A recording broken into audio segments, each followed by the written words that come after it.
As the school year draws to a close, the third grade class in Clear Lake goes on an annual adventure to the museum. Okay, first things first.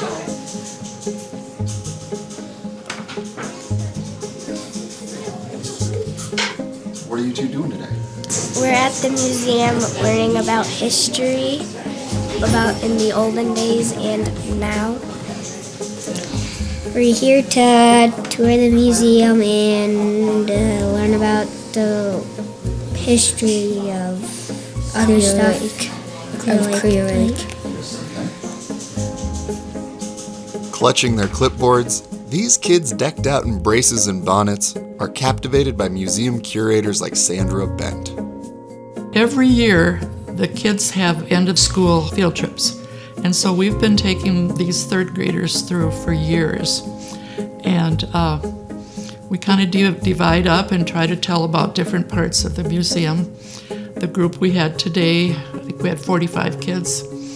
And we had some teachers, some helpers, and our board members. We have them rotate. We keep them for like 20 minutes in each section, and then we rotate them through. So by the time we've gone through 5 rotations, they pretty much know what's in here. How about in Toy Story? They like some of the stories that we tell them. I always tell them a story about the milk wagon, and they like that. And our military guide tells them stories there. What's your favorite part about the museum so far? Maybe like the military area. Grenades that are defused, shells for artillery, and then a German World War I helmet. Some of them are more into history than others. I'm into military. I like history about military, and I want to be in the military. And the fellow that was in there today, one of the kids asked him if he served with George Washington. Okay, now let's go stand in front of the store and I'll tell you about the store. In the olden days, they didn't use electricity a lot. Livy, how do you think that you would do not having electricity? I don't know.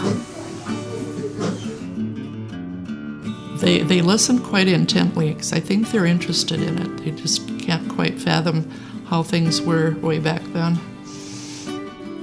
It's tough for anyone to imagine life in someone else's shoes, especially in another time, even if it's in the same place.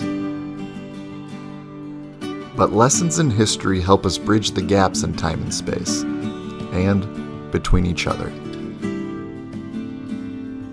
They like the typewriters. They really like the typewriters. And I try to tell them that it's the same thing they use when they do keyboarding, but they just can't quite get it, and they have to fling the thing back, you know, and so they like that, and they like the old telephones. My favorite thing were the pictures. Photos, typewriters, and telephones. All tools that help teleport our stories to far away and future audiences. Or to the person right next door. But to these kids, the story of how Clear Lake got its name remains a little murky. This person came on a train by the lake and I don't know his name. He saw the lake and it was really clear, so he called it Clear Lake. Of course, the story of this place started long before the railroad land agent and engineer astutely named it. And Clear Lake will continue long after these kids have their chance to make changes to its story. Museum photos show us how time has changed Main Street and its businesses, each containing countless stories. Sandra tells us about one of them. My dad, he had a barbershop underneath the old original bank building. When I would come home from school, I would go down to the barbershop, and my dad had 2 chairs, and he was cutting one of the girls' hair that was sitting in this first chair, and I was sitting in the other chair, and the chairs have a brake on it. So if you release the brake, you can twirl them around.